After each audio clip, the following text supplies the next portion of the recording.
All right, before we end this audio lesson, I just want to talk about wind real fast, because when it comes to sound, wind is not your friend.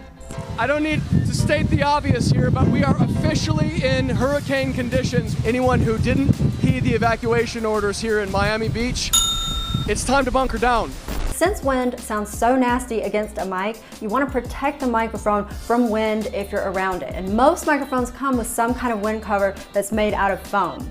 If you're in a perfect wind-free environment, then your mic is probably going to sound best without this foam cover, but most of the time if you're indoors, there's going to be maybe a slight breeze from the AC or a window draft, and that's when you definitely want to use this foam cover. Now, if you're outdoors on a windy day, then a foam wind cover ain't gonna cut it. You're gonna wanna use a wind cover that's really fuzzy or fluffy, like say a cat, but not a live cat, because that would be crazy. But you're gonna wanna use a dead cat. That is literally the name of this fluffy wind cover that goes on a shotgun mic. I did not make that up.